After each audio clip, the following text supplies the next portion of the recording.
Welcome, and thank you all for joining us this evening for the third session of our series, Reimagining Public Health for New York City. Tonight's session will focus on building narrative power for health equity and racial justice. This series is in collaboration with our partner, the Fund for Public Health New York. To bring about durable change, we must reshape the narrative about what creates health. We need to do this by shifting the locus of power into communities and building local ecosystems for health in ways that reclaim the social justice roots of public health. We know that to confront racism, white supremacy, and the systems of power that harm our neighbors and our family members, we need to challenge deeply held assumptions, practices, and mindsets. Many at the New York City Health Department and across NYC agencies and organizations are doing this work, consistently identifying and challenging narratives that reinforce existing relations of power and that often render injustice as a natural consequence of institutions and systems. You are helping us take vital action to eliminate inequities, which we must realize is the same thing as promoting the health of all New Yorkers. Allow me to say it again. Eliminating social inequities is the same thing as promoting the health of all New Yorkers. Thank you for your passion and for your commitment to this work. Now, our Reimagining Public Health for New York City series engages public health leaders and cultural advocates to help foster new ideas for what a city rooted in racial justice, equity, and community power could be. We chose the word reimagining deliberately, particularly at this moment in the pandemic. Our challenge is to conjure up something that is consistent with the world that we know, and yet is something that has never been seen, and to do so in a way that moves us from the realm of ideas into a time of action. Tonight, we are so grateful to welcome Jennifer Jones-Austin as our moderator. She is joined by outstanding panelists who will discuss how we can disrupt narratives that perpetuate racism and build narrative power to reimagine a city that we all want to live in, connecting equity to human flourishing. I'm so excited for this timely and important conversation. But first, to set the stage, please welcome Brooklyn-born poet and singer, Chanel Gabriel. Hello, my name is Chanel Gabriel. I'm a poet, singer, and artist from Brooklyn, New York. And it's such a privilege to be able to be here. Thank you so much to the Commissioner of New York City's Department of Health, Dr. Dave Choksi, for the intro. And thank you so much, Dr. Easterling and Dr. Morse, for hosting this important conversation. It's so necessary. So the piece I'm going to share with you all as a poet is going to be very much based on perfectionism, and how a lot of times we think of that as an internal thing, but with the pressures of society, of existing as a person who has been minoritized, as a Black person, Black woman, in many workplace settings, a lot of times the pressure that is there can affect our mental health, and it is not internal. It is definitely something that is a part of this conversation on equity, who deserves to be valued, and what that feels like. So here's this poem. I have been told that I need to be flawless. My brilliance needs to shine even through the shadows of doubt cast upon me. Expected to always display a heavenly clarity, a jewel placed in a predetermined setting, but constantly told that I don't fit.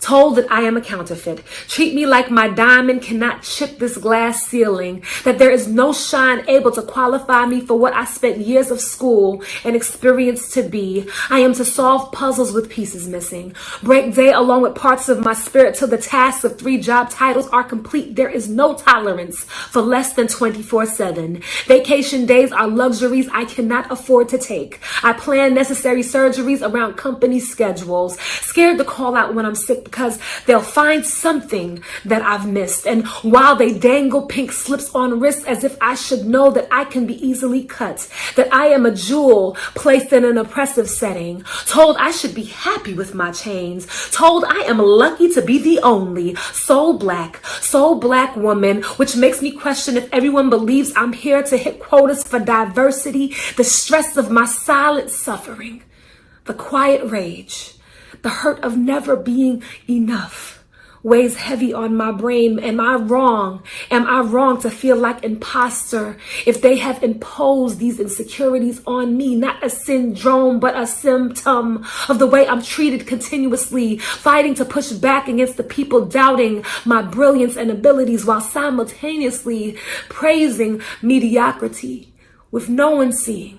It's me keeping everything afloat.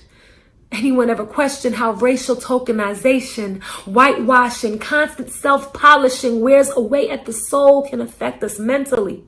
Wondering why nothing I do can help them see the way I shine. The divine perfect light of Nikki Giovanni. I am a star, building children like pyramids in need of that level of confidence. I am a jewel in need of a new appraiser because my gender, skin, and kin will have them list my value lower, treat me as expendable when I am the holder of everything that keeps this place in motion. I am the jewel, having to constantly remind myself none of these people have degrees in gemology. They don't have the tools to count my carats. The true falsity is in their belief in meritocracy. I should be allowed to express my humanity. I can be flawed, but still be high quality. My actions don't need to bear the weight of representing my entire community, speaking myself into clarity. My culture is my carbon. I do not need the pressure of whiteness in order to grow. My worth is in my why. And I won't give my heart to a job that won't understand that outside of my 9 to 5, I deserve to have a life. I deserve mental health days. I deserve quality health insurance. I deserve a living wage. I deserve the ability to breathe. So when we speak of equity, it's not just economically. We speak of a release from emotional and mental slavery. I deserve to have my wellness be preserved. This diamond has been heated and has not shattered. This jewel will not be buried. I am more than worthy. Watch this black bloom. I belong and should feel safety anywhere I plant my feet. Thank you.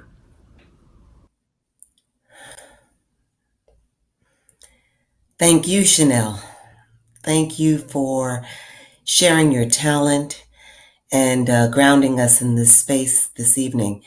I have to tell you that, I'm just taking it all in this moment. I am breathing heavily because in your words, you spoke the truth for so many. And in so doing, you set the stage for this conversation tonight. So I just can't thank you enough, Chanel, for bringing your truth to this platform this evening. I want to thank Dr. Chosky for his introduction, his warm introduction of me, and for inviting me to the table this evening for a very critical and essential conversation. And I want to welcome all of you, just as Dr. Chosky did. I want to welcome you all to this third session in the series, Reimagining Public Health for New York City. This series forces conversations and dialogue about important topics facing public health here in New York City. It helps foster a reimagining and building of the city we all want to live in, one rooted in values of racial justice, equity, and community power. It sets the path for this powerful opportunity to make transformative change. Tonight's focus on narrative power is elemental to our conversations around reimagining public health in New York City. Our current moment, the moment we're in, and we're in this moment all together, we're purposed to be in this moment. This moment presents a historic opportunity for us as the city's Department of Health and Mental Hygiene, and as a city to challenge and change the dominant narratives which are deeply pervasive and uphold white supremacy. As the commissioner said in his opening, we have the opportunity to bring about real and lasting social change. Many of the dominant narratives, which are shared systems of meaning woven into the fabric of everyday life, reinforce existing relations of power, are rooted in structural racism, and often render social injustice as natural and inevitable. It has become apparent how much is at stake in what narratives dominate and whose and what stories we hear. It's time to challenge and collectively change deeply held assumptions, values, practices, and mindsets. It's time to transform and inscribe a compelling narrative for racial justice. Doing so is essential for advancing and achieving health equity. Narratives provide a foundational framework for understanding both history and current events and inform our basic concepts of identity, community, and belonging. This evening, by focusing on this topic, we have the opportunity to discuss, share ideas and strategies about how we can collectively challenge and change the dominant narratives that often imprison public health and our institutions and perpetuate injustice. We have the opportunity to work towards reclaiming deep narratives that are based on principles and values of social justice and that advance the health and well-being of the communities we serve. It's time for us to begin, and for many to continue, the process for envisioning an equitable future and fostering intentional spaces for reflection, exploration, and learning about this. During tonight's session, we will discuss the concepts of narrative power and explore strategies for advancing effective, compelling narratives rooted in values of social justice and health equity. We will hear from an amazing panel of leaders and advocates discussing how we can collectively disrupt the narratives that perpetuate racism, inequality, and harm people's health, and instead build narrative power to reimagine and create the city that we want to live in.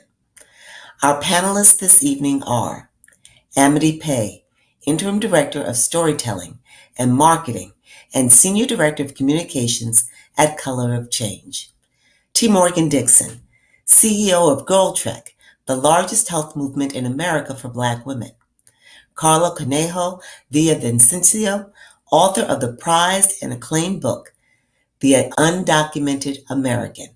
And Dr. Kamini Dubé, emergency medicine resident physician at NYU Bellevue and soon to be attending physician and assistant professor at Columbia University Medical Center. Our conversation this evening has three components. Segment 1 will center on our panelists sharing key learnings and knowledge from work they've been leading and the expertise they bring. During segment 2, our panelists will share approaches and visions for building narrative power for health equity and racial justice. And in segment 3, they'll answer your questions. If you haven't already submitted questions, take the time to do so, and we're going to try to get to as many of them as we possibly can. So we're going to get to it now. We're going to begin this conversation. Narrative power, as defined by racial justice leader Rashad Robinson, who is now at Color of Change, is the ability to change the norms and rules our society lives by. Building narrative power is an absolute precondition for realizing social change. Our first question for the panel is to Amity.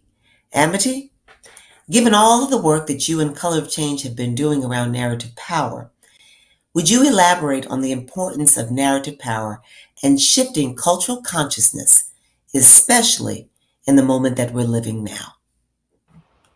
Yeah, absolutely. I mean, I think, this is a moment we are 1 year and 1 day out from the murder of George Floyd. We're about 6 months out from getting a COVID vaccine. And so narrative power, really our job is to introduce new ideas and narratives, not only about public health, but about race and all of the other intersections that impact public health. And really give people a better lens to look through the realities that they're seeing in the world today during the pandemic, but also in their everyday lives, right? As like all of the existing public health issues that we saw before the pandemic are still very present. And so, that really means doing two things. It means removing harmful narratives and replacing them with ones that are actually helpful to our society and move us forward. And it actually, I point out both because you got to do both at once, and be intentional about it. Is like an example is like during the pandemic, there are lots of stories about how Black communities and communities of color are vulnerable, or Black people or Latino people are dying from COVID. And these are narratives that are just actually not true. Like, communities of color are not vulnerable, have agency and ability to like defend and protect themselves. They're not dying. They're actually impacted by decisions and behaviors that people are acting out. And so the way that we talk about things can change the way that society thinks about an issue. If we say that people are dying, then the onus is on that person. Why did that person die? Versus people are being killed by systems and practices. Okay, now we can actually go and find the people that are acting, and replace those behaviors with ones that help our society. And so it's just an example, but I think these two pieces, removing the harmful narratives and replacing them with helpful ones, is really the core of narrative power, and is a practice that we need to practice every day. We need to look at the things that we say, the general things that you hear all the time on the news, or that you talk about over and over with friends. Is like those narratives that repeat themselves. We need to dissect them a bit and say, are these true? Are they harming people? Are they holding people accountable to change that we want to see in the world? With Color of Change, we do racial justice work. We are fighting for a more fair and human world for Black people, and that means really, disrupting some of the narratives that are just normal, of like Black people are told that they're the problem over and over while being attacked and harmed. And so that's sort of the base framework that we're starting with. We're also in a moment when, like, let me just ask you, would it be fair to say that this is not just, the behavior of white persons, but we may also even experience it, people of color visiting one upon another? Said differently, I was in a chat recently where I heard Black women engaged in the work of cultural competence talking about the culture of poverty and attributing to poor people, certain behaviors and conditions as though it was just a given. Yeah, I mean, I think culture is not unique to specific races. We see different people in power, right? And so those that hold power have an outsized responsibility, and can be held accountable more than everyone else. But culture is all of us. It's everybody, and that means that all of us have a responsibility to disrupt narratives that we think aren't working for us, or aren't moving our society in the direction that we want. Absolutely. I'm going to pivot to Morgan. Please share with us how narratives show up in approaches to organizing and working with Black women.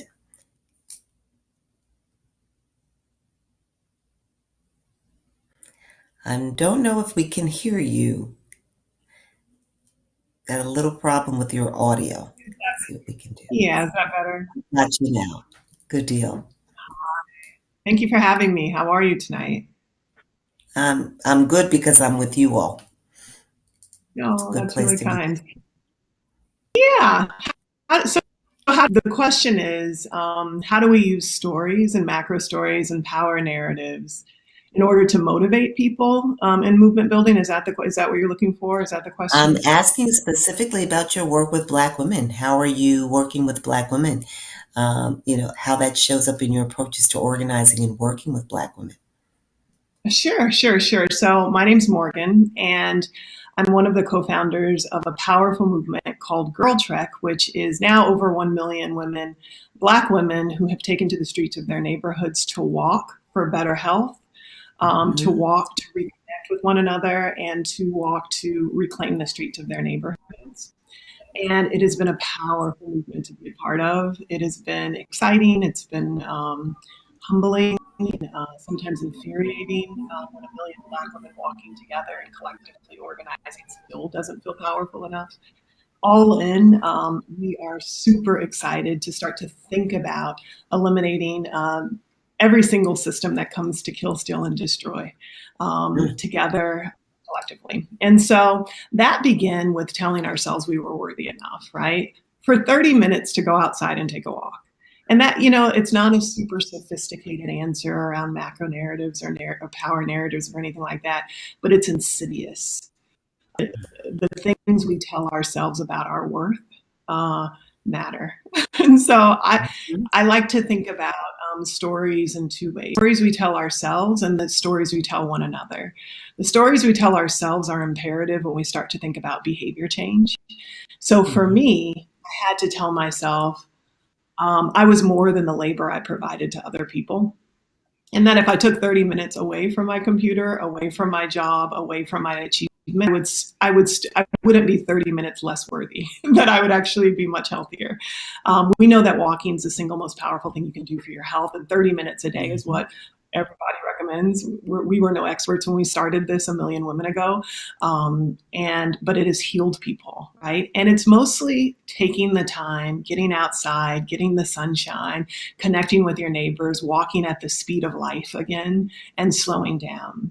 So that's one thing when we think about behavior change. And if the narrative is compelling enough, because it's true and because it's timeless, people will follow because people are incredibly intuitive, right?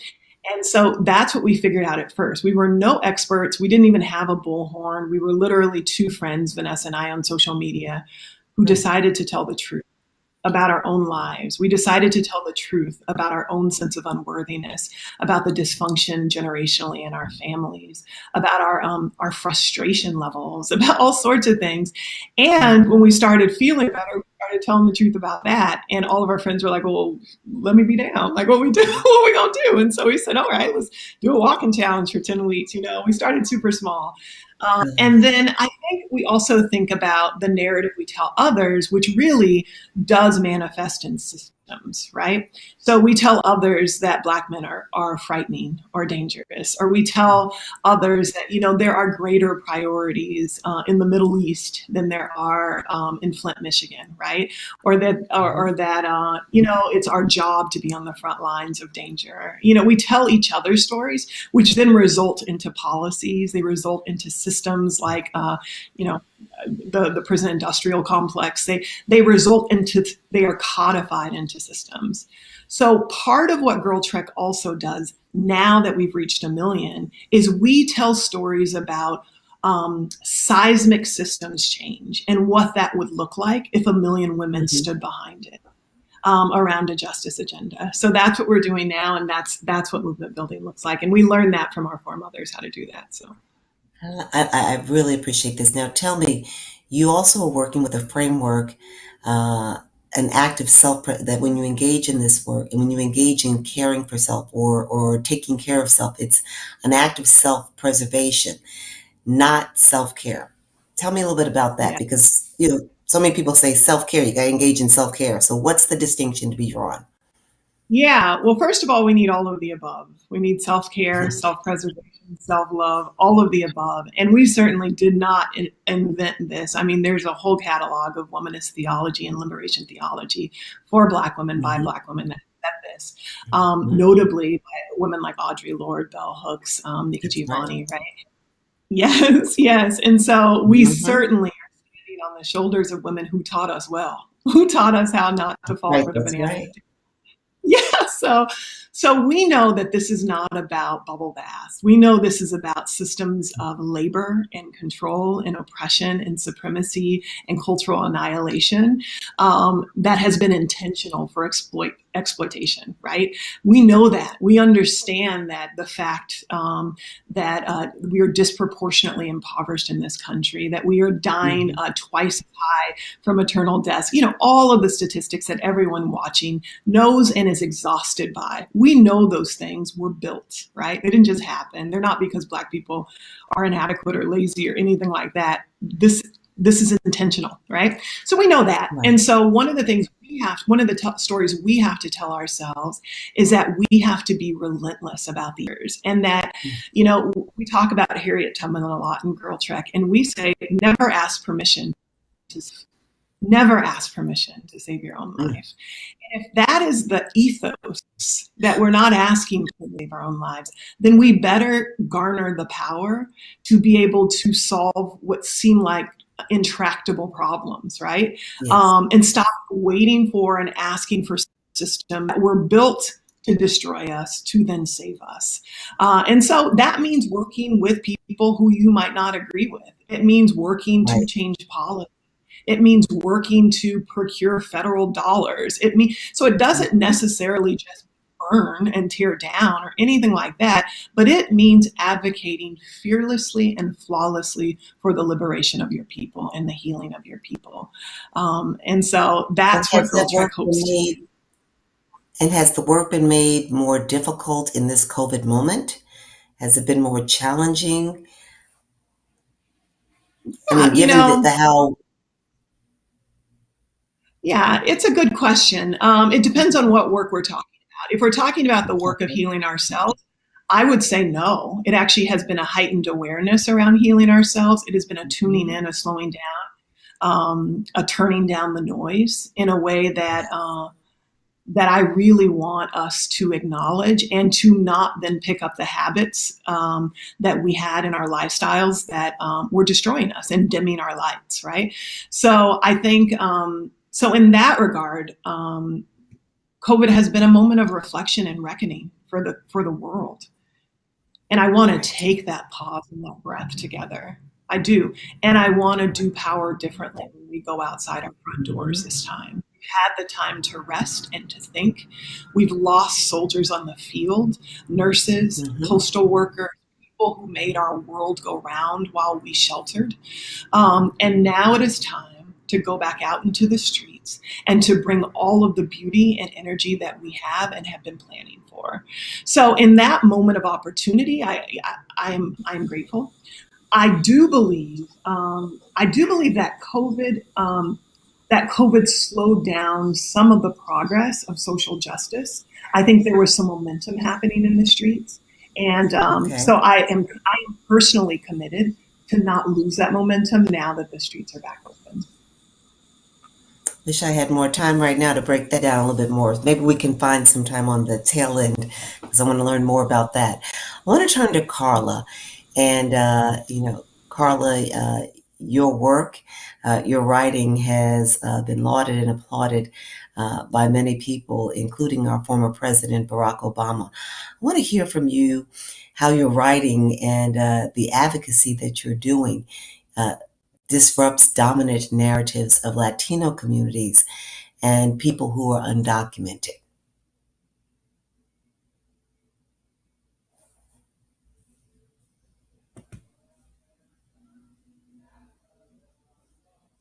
We're having a hard time. I can't hear you.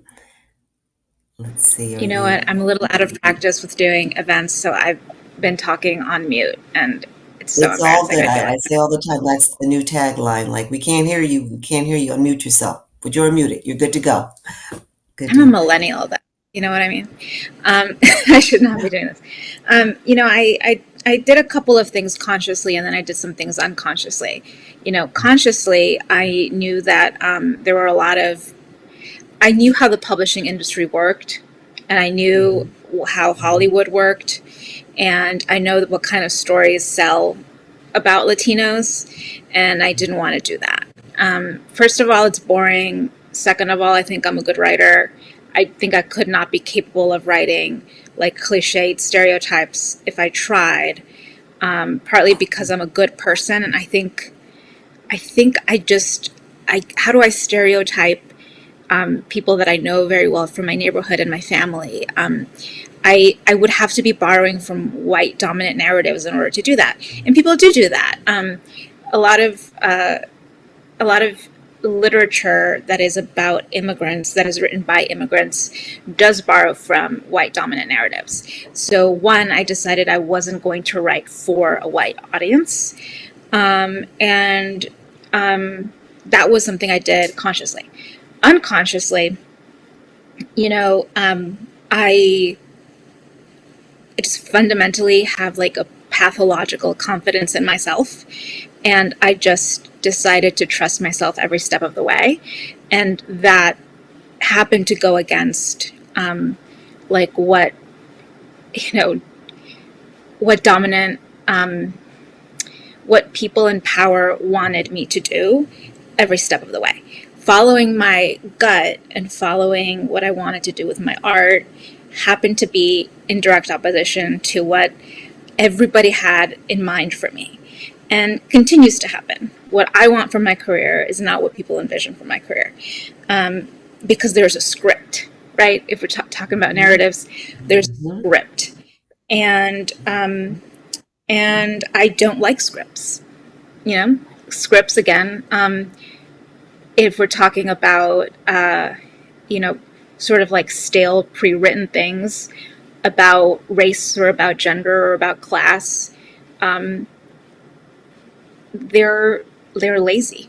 So as a writer, I don't want to live out the embodiment of a caricature that I know someone got from a movie in the 1940s. And as an artist, I made very conscious decisions not to do that, but also as a person, just being true to who I am and having confidence in myself, I just live and breathe, and I think that is, I'm going against the dominant narrative. Are there writers who inspired you, who've inspired you or continue to inspire you? As you talk, I'm reminded of Toni Morrison and how she spoke to this very issue, how how others wanted her to write, through a different narrative, through a different frame that was not her own. I hope you can hear me. I look frozen on the screen. I can hear you. You with us? Okay.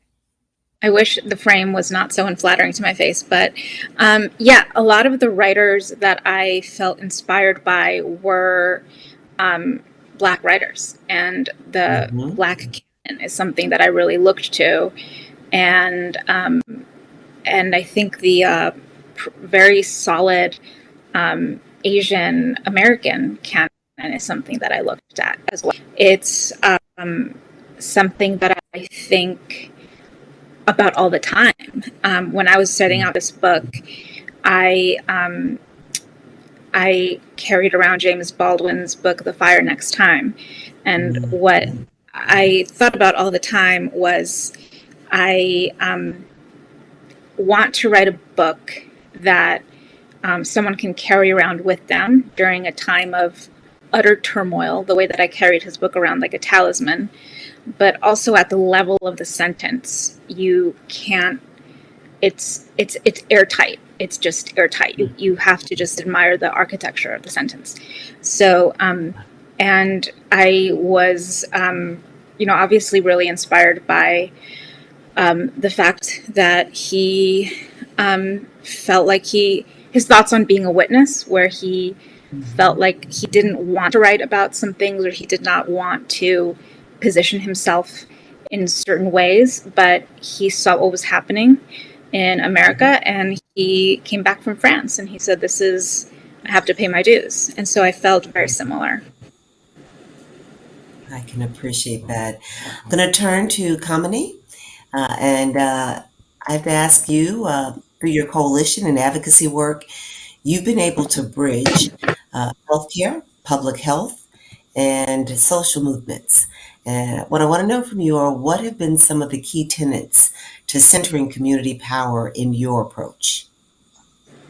Thank you so much, Jennifer, and I'm so humbled to be with you. Such amazing, revolutionary people, and that's exactly what we need in this moment right now. So often, as Morgan spoke about, communities of color especially are treated as wastelands waiting to be saved.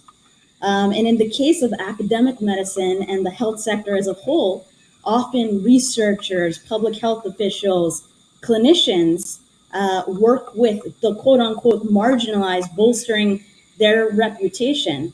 But whenever there is a group or a community of the marginalized, there isn't just the marginalized or the vulnerable and then baseline. Whenever there is a group of people or communities that are oppressed, there is another benefiting from that oppression. And sometimes, as gatekeepers of institutions, we are the ones benefiting from that oppression, no matter how we look, no matter the oppressions we've faced in our lives. So, as a physician, instead of saying, like we commonly say, that I take care of everyone, we have to realize that we take care of all the patients, all the people that may reach the doors of the hospital. But 90% of health outcomes are attributed to factors outside of the hospital. And race, particularly racism, is the root causes of all of those inequities. So I must recognize who is not reaching my doors, step outside of the hospitals to learn, grow, and serve to the fullest of my ability. Those closest to the problem are closest to the solution. So oftentimes medicine, or organizing in particular within medicine, is branded. We have these diversity centers. If it's more medicine, but once we're critical of the institutions for perpetuating injustice, it's no longer branded. We are ostracized, we are marginalized within these institutions. So we must recognize a couple of things to uplift community power. Race was constructed intentionally, systematically, to maintain white privilege. So we must dismantle whiteness and value Black lives. And so often it's prioritizing white comfort. It's not just saving Black lives, but it's saving humanity by finally valuing Black lives in our culture and in our hospitals. And then we must recognize that racism and capitalism are inseparable in the United States. We often prioritize profit over people, over our patients. We come from a history where Black people were treated as property. They were property. And even after slavery, white slaveholders were given insurance, cargo for lost property. We must acknowledge that history.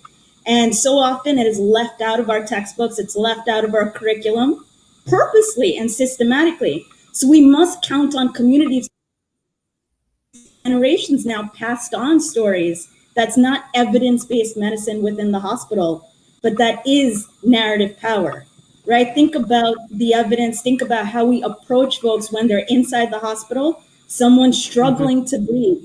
If someone says, I cannot breathe, or I see someone in respiratory distress as an emergency medicine physician, I do everything in my power. Intubation, I rush extraordinary measures, right? But George Floyd did not need extraordinary measures. He needed someone to value his life as a Black man. He needed dignity, he needed love, he needed respect.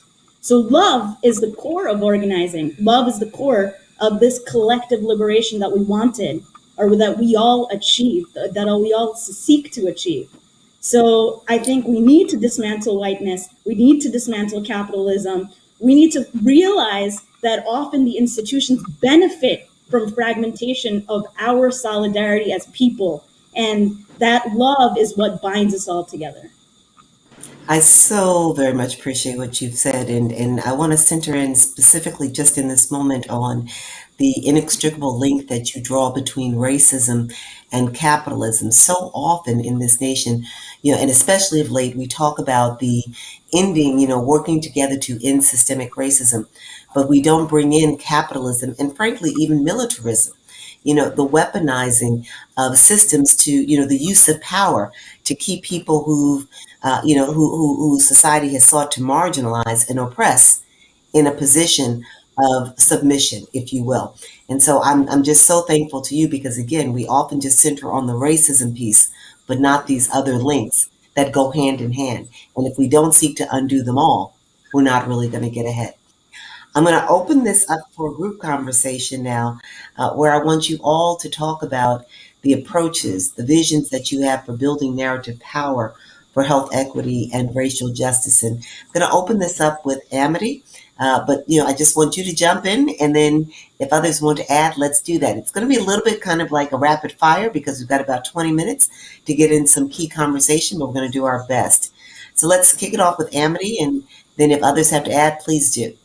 What does the infrastructure for building narrative power for health equity and racial justice in New York City look like for you?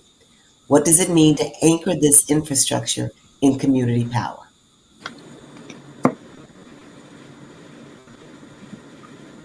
Amity, we can't hear you.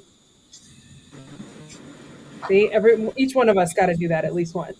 I think some of the other panelists really started off the answer to this. It's like rooting our solutions in storytelling and an experience of the communities that are impacted. I think is really the start. We've got to tell stories that show successful tactics and really highlight the folks that are doing the work that's working. So often we tell stories of what's not working, that we really miss opportunities to copy and learn from each of our trials with this work. And I think there's a big piece of this is rallying folks around real solutions. It means like, identifying the people and the behavior that is leading to the results that we want to change. Systems are built by individuals making individual decisions day to day. Systems are built by behavior that is replicated over and over again. And so if we want to disrupt that, we actually have to point it out and identify it for each other so that we can change it. Like that. Others want to add to that? Yeah, every time I think about, well, first of all, it's having real people at the table. I was in whatever infrastructures are required to do that, like literally putting more chairs around the table for decision makers and inviting people who are everyday people who are really to the problems and the solution should be sitting there. I think quickly about, I was at a march a long time ago, actually when Amadou Diallo was killed. And I was a student at Howard University, and Al Sharpton was leading a walk, and we get to the front, and the Nation of Islam was there with their bow ties, and they were, keeping the peace. And there was a brother who kept interrupting the program, and they were like, "Brother, not now." And he kept interrupting, and his clothes were disheveled. They were like, "Brother, not now, not now." And eventually they were like, "Okay, brother, what?" And he was like, "I just want you to know you're planning to march on Sunday, and none of the buses run on Sunday, so people can't get here." We need the voices of people in order to help us find solutions and interventions that are viable, that are accessible, that are affordable, that are practical, that are wise. So one just easy piece of infrastructure is invite more people to the table. I think also StoryCorps is doing a great job of that, of just like getting more voices out there rather than even filtering them through authorities or influencers or anything like that, but just literally amplifying real everyday voices. And then the last thing is there's a whole movement around solutions journalism that is led in part by some New York journalists from the New York Times, one of them, David Bornstein.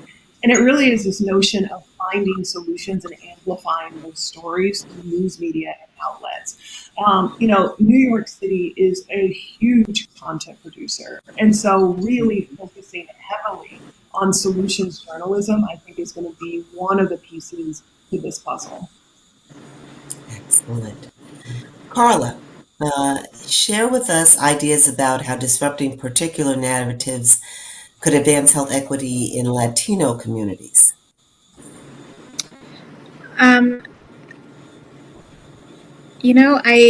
I think that one of the things that I also noticed during the pandemic was how much emphasis there was on, and I noticed this regarding vaccine hesitancy too, how much we rely on things that, Dr. Morse talked a little bit about this, but on these explanations that we've already been given about why certain people don't seek medical attention or why they don't, there's this conversation about stigma, for example, in Latino communities and regarding mental health and how we don't talk about mental health, and there's a great stigma around it.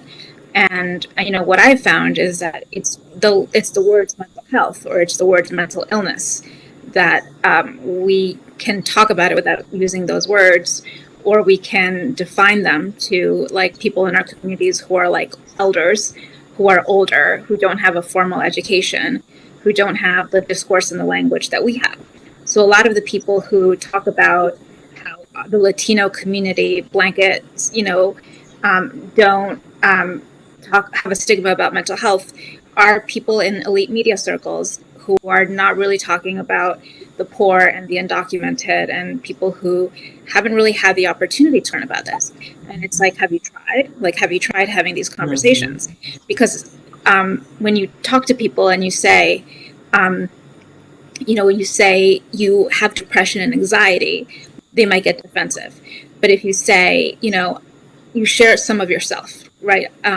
You say, I have trouble sleeping sometimes, and racism in this country, the discrimination, Trump being president, it has made me, fatigued. I can't watch the news anymore. My heart races, and I started drinking more. And I need to figure out ways to take care of myself. And they'll be like, me too. And you're like, you know what? We all get sad sometimes, and what helps me is, whatever. And you can ease your way into that. And so I think that sometimes one of the narratives I try to disrupt has a lot to do with class and how we often don't take class into consideration when we talk about our communities, and especially the older people in our communities.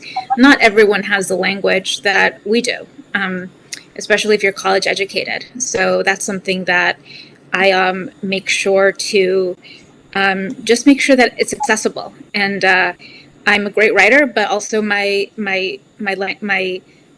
writing is accessible. I explain things. As I listen to you, what occurs to me is you're speaking more about like humanizing experience rather than labeling.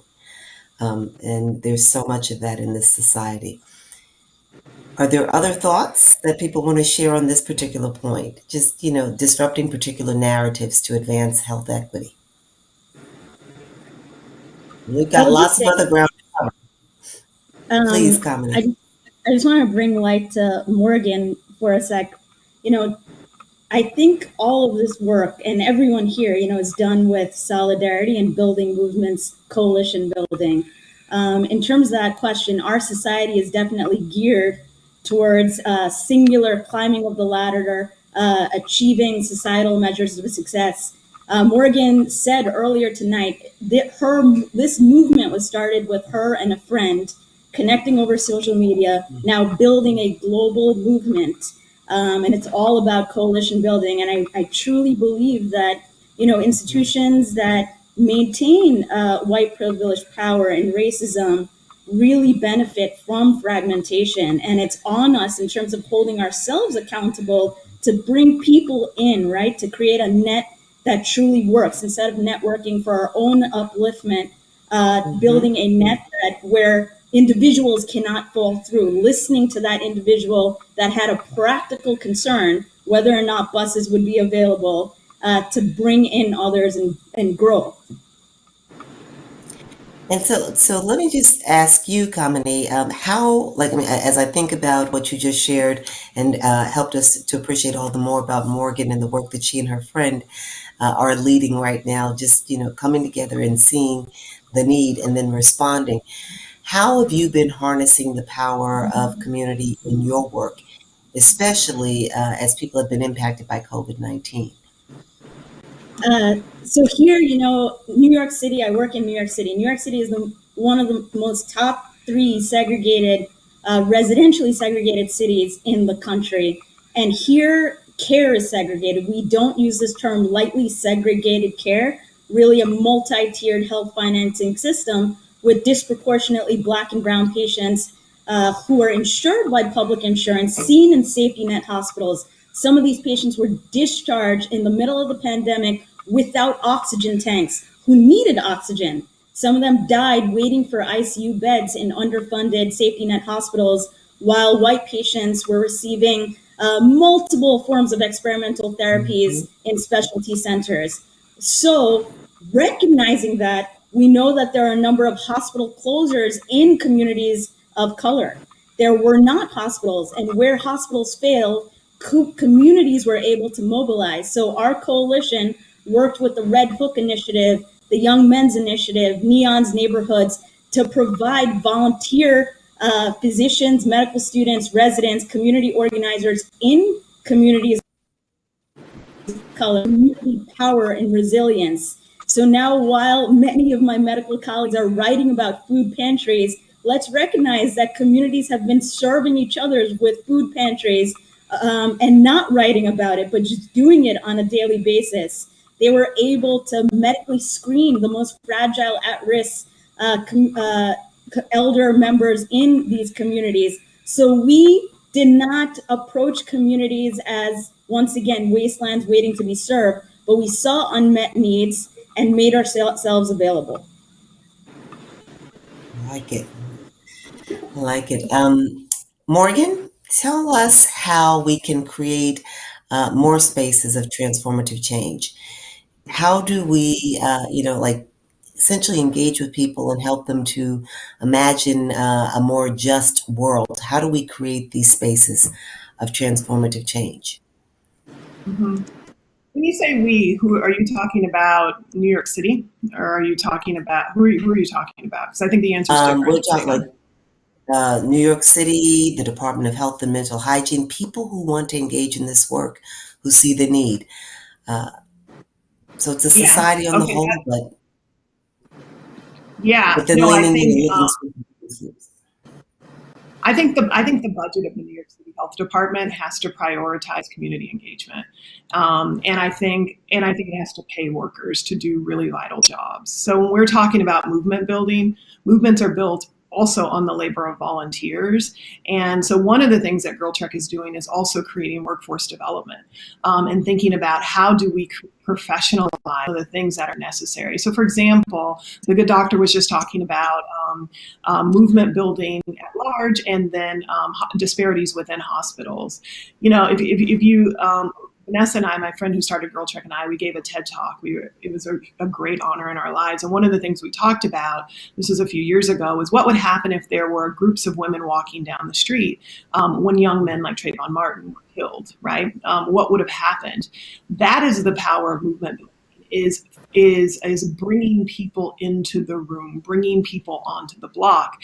And so one of my thoughts, you know, even if there is one observer in hospitals, when there is a woman who is saying she's in labor and not being heard by physicians, by waiting room emergency care, and there was just one community health worker who could be an ally, who could be an observer, I think we could save one life. And so part of this is an investment, understanding that people power matters, and that making sure that people are not isolated through the most vulnerable times of their lives matters.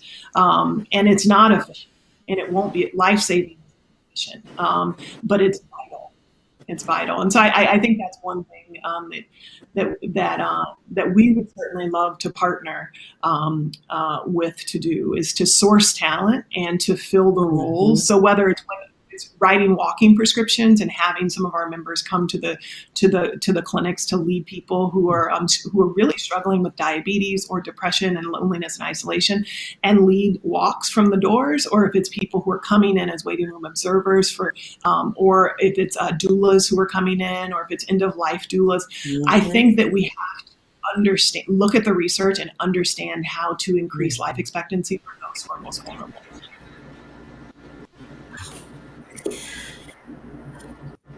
Thank you. I'm like filled up with that, and in part just appreciating what was the experience for so many who were hospitalized and lost their lives during COVID, and you know did not have a trusted resource and there with them, or even frankly, I struggled with leukemia 10 years ago, and was comatose for many days. And I just remember waking up from the coma and being surrounded by love, trusted resources and supports. And that made all the difference. It made all the difference, not just for me, but for the other people, the hospital, the physicians, the nurses, to know that I had a community that was there with me. Let me ask the others of you, I just so appreciate what Morgan just shared, and I'm going to ask you all, what do you think is the one thing we need to reimagine for public health that centers racial justice, equity, and community power? And once you've answered that, we're going to go and hear from the audience some of their questions. So, Amity, I'll begin with you.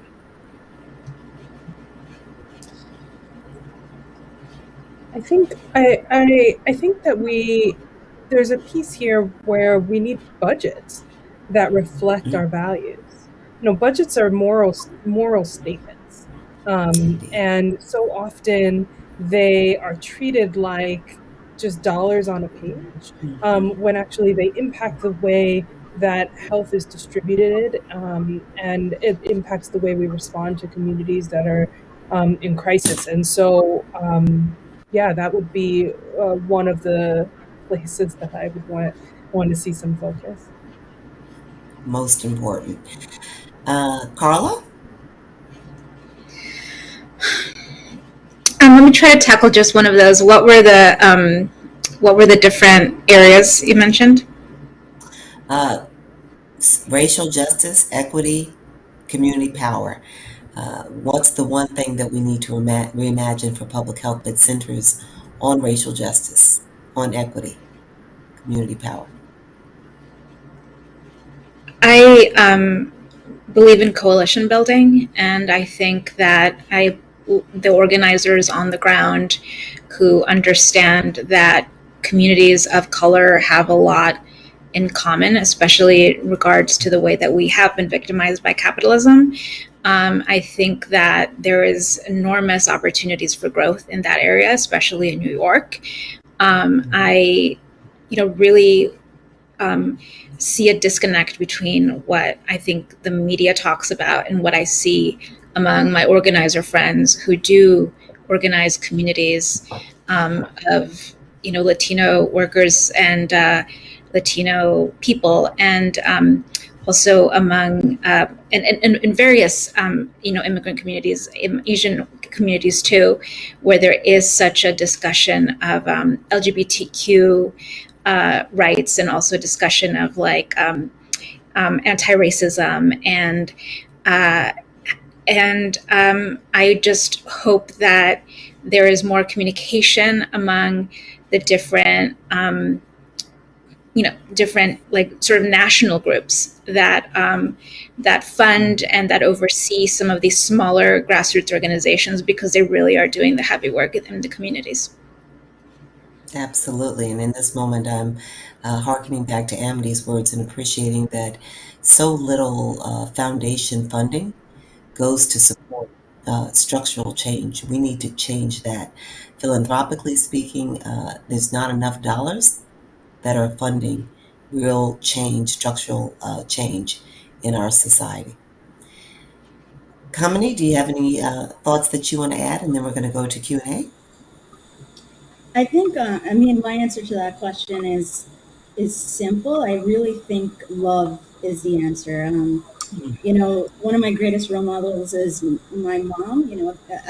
She grew up in Guyana with not much, but she taught me ever since I was small.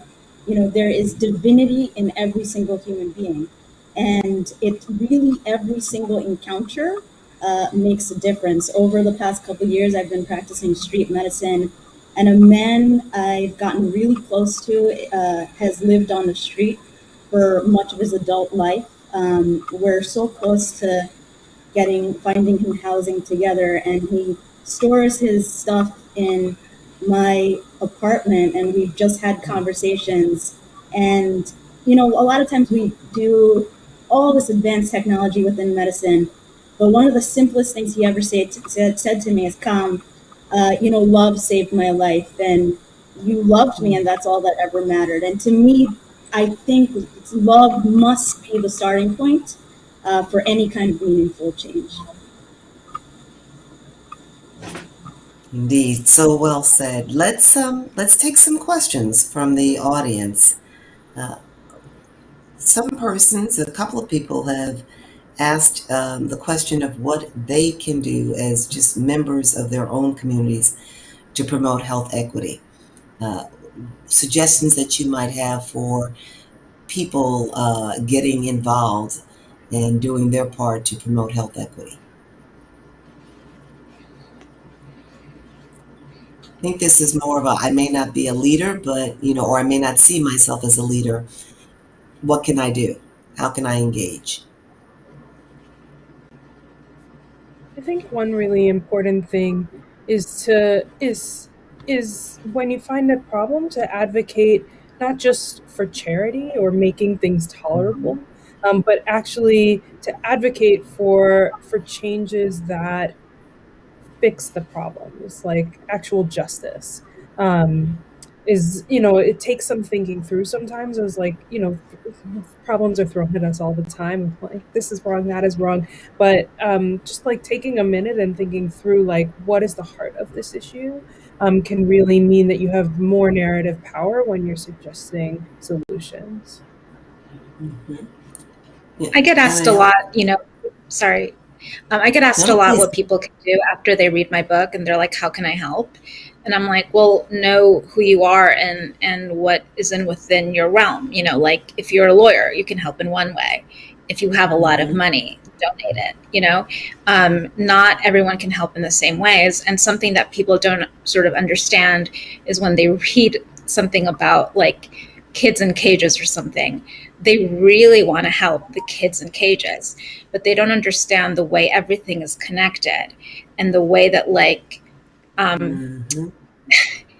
they have people in their neighborhood who are immigrants who they can be kind to, or they can learn their name, and or they can tip well.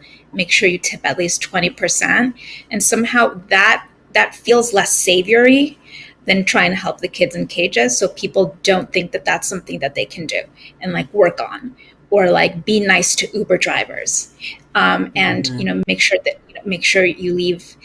Make sure that you don't make janitors' jobs harder for them. Those things people don't think about. So I think, my advice would be like, think very local, think extremely Mm-hmm. local, think in your neighborhood, think in your own community, whether you can check in on people when something horrible happens in the news, people that you really know, that you're really friends with, and not just like a random Black or Latino or Asian person, but like people that you're really friends with, and Mm-hmm. find a way to make them feel loved. Because I think that's how, individuals who, if you don't have access to the structural, paths, you can just make sure, you can send someone dinner. If they're having a hard day, they work at a nonprofit, they're dealing with all of this. I mean, just think very, very local. And local often means like your family and your neighborhood. Mm-hmm. One of the questions that came in is centered on programming and policy to strengthen centering on equity, health equity in this city. And I myself think about the soon changing of the guard, if you will. We will soon have a new mayoral administration. What are your respective thoughts about programs and policies that must be in place, must be embedded in our systems to ensure health equity going forward?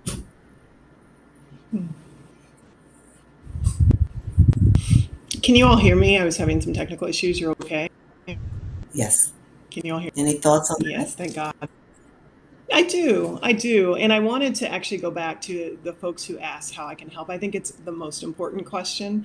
And one thing we Mm-hmm. learned from movements like the Me Too movement is that telling the truth is one of the most important things we can all do.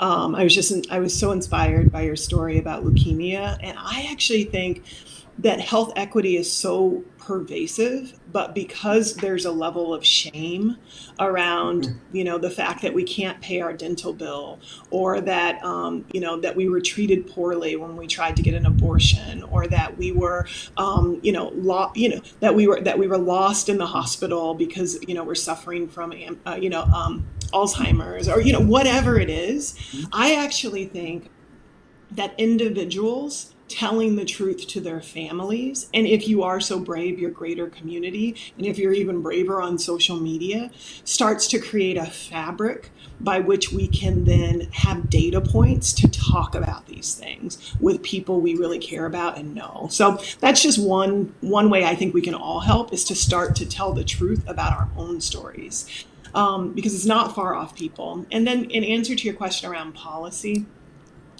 I think we're going to have to look at data, measurements, and research. I think that it is vitally important that we reconcile with a racial lens some of the assumptions that we make from data sets that don't include us, right? So things like BMI, we have to reconcile it in New York City. New York City is so progressive. We have to reconcile those standards of what that are isolating, right? Or things like the food pyramid. That's when we know that upwards of 80% of Black people are lactose intolerant, like we have to reconcile those standards. And we then have to be very intentional when it comes to things like vaccines to make sure that there's a large enough sample of diverse Americans that are participating in this research. And so, it's a dry answer, but it's a vital answer, that the data has to be there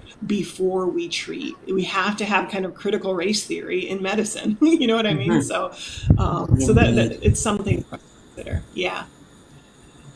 Yeah, I very much agree with that. I think so often race is used when racism should be used in terms of research methodology for tools we use on a daily basis within medicine, in the clinic, in the hospitals.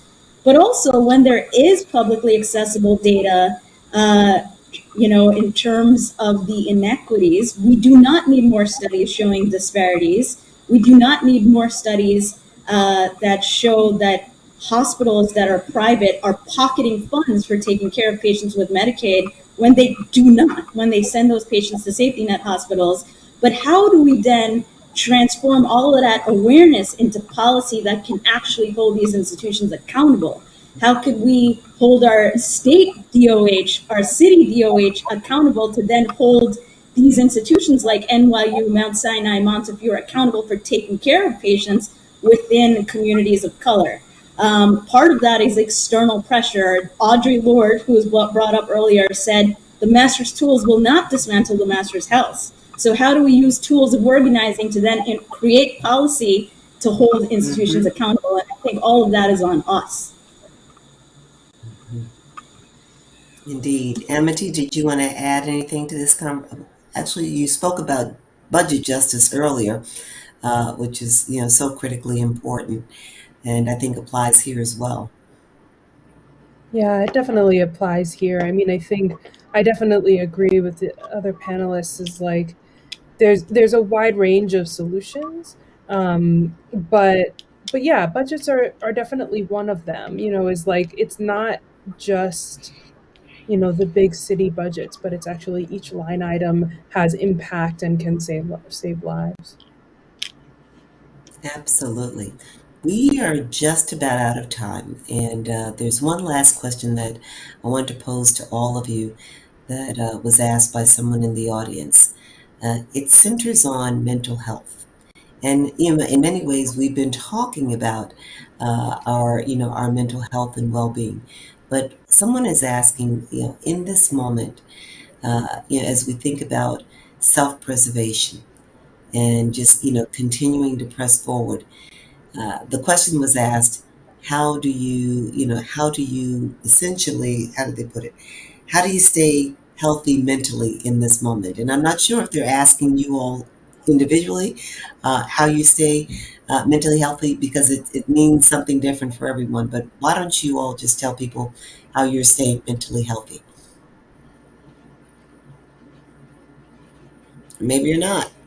Maybe it's a struggle, right? Yeah, I can start. I can start. Another answer to the last question. Budgeting also requires us to put money in, and decided to bring that up is because that's actually how I approach mental health. Is that I actually invest heavily in my mental health through time on task. So for me, that looks like waking up early. That looks like sunrise yoga. That looks like meditation and prayer. That looks like listening to books on tape, literally all this morning, juicing stuff like crowding out the negative with stuff that makes me feel good. And there was a woman one time I was talking to, and she was talking about how she makes her plate, and she was like, I love fried chicken, I love all this stuff, but I just try to crowd it out with vegetables. I was like, it's a genius way to look at eating healthy. Crowd it out with vegetables. Same thing with mental health. Crowd out the trauma, the daily assault on our spirits with goodness. Like, if you like to garden, make it a point to garden every day. If you like plants, repot them in the morning. Like, figure out what it is that makes you lit up, and be diligent and intentional about it. And then on a systems level, any mayor coming in, any president of any hospital system or of the healthcare system at large has to invest in prevention, because pandemics come, trauma comes, police brutality comes, and we have to be ever ready. We have to be ever ready to be resilient. We just do. So that's how I think. Indeed. Thank you so much for that. I totally agree. I mean, I totally agree. I think, we can't just expect people to be resilient, right? It's like we actually have to create the systems that protect and support them before things happen, and to prevent things from happening. So totally agree. And I will say, this is Mental Health Awareness Month. I saw for me personally, I have a deep practice for self mental health work, but I saw someone suggest naming some of your plants after yourself and like giving them love, and that has been working for me over the last few weeks. It's just a fun thing to do. I like that. We've got to end. We're out of time. I want to thank you all for what was for me a great, enriching conversation. You helped me to learn and to grow and to center more. And my only regret in this conversation is that we didn't have lots more time, because there was so much that you shared that I wanted to unpack. And I just feel like if I could lean into each one of you and learn from you, I'd be so much better at what I do and how I show up in the world. So thank you all for your time and just bringing your whole selves to this conversation.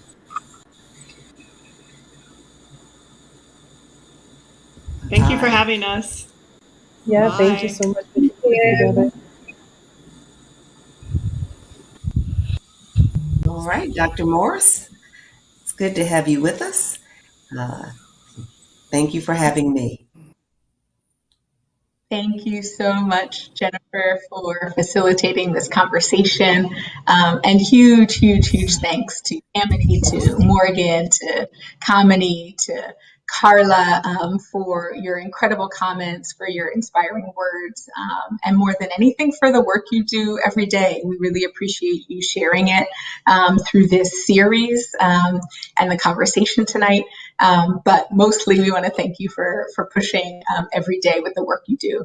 And Jennifer, we are so excited about your charge leading the Racial Justice Commission recently announced by the mayor, the opportunity there to push forward with anti-racism at a time when many people, policymakers, leaders across the country are calling for it, is just a historic opportunity. So we're really excited about your work and thankful for your leadership in this moment, and are looking forward to collaborating with you. We recognize it's a team sport, what you're trying to do, and we look forward to supporting you. But with that, we'd like to close out the evening. And again, thank you for tuning in for the third part of our Reimagining Public Health for NYC series. From March to April to May, the series has been building over time. And we have just been so honored to be able to create a space like this that allows for thought leaders, for organizers, for physicians, for artists, for all flavors and disciplines to share kind of their vision for what reimagining public health looks like. And I appreciated that the panelists this evening in particular ended up finishing with the important point that prevention is where it's at, right? I mean, that is the core of public health, and part of the way we reimagine it is actually revisiting those values and recognizing the ways in which we push for prevention and the ways in which we could do it even better. So really appreciated that the panelists ended on that note. And I just want to share a few final thoughts as we close out this third part of the series. Again, we're just grateful for everyone's time. We want to, again, thank the Fund for Public Health for New York City for the collaboration around the series. We really appreciate your support.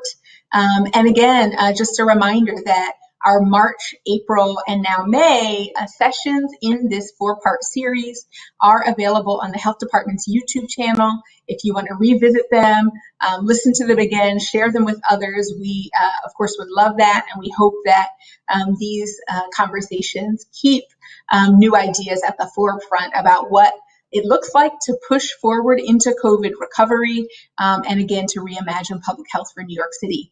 So we ask that you join us at our next and final session for the season in this public health, Reimagining Public Health series. The next session will be on Wednesday, June 23rd at 6 p.m. as well. And that conversation will be focused on liberation and reckoning for health justice. And last but not least, I want to remind all of you to take the post-event survey. The link is going to be up on the screen in just a moment for you to be able to go ahead and take the post-event survey. And again, we just appreciate your time, your presence, and your willingness to work with us as we support your vision around reimagining public health for New York City. So thank you, and see you on June 23rd for the 4th part of the series for this season. We look forward to it, and thanks to everyone for joining. Be well.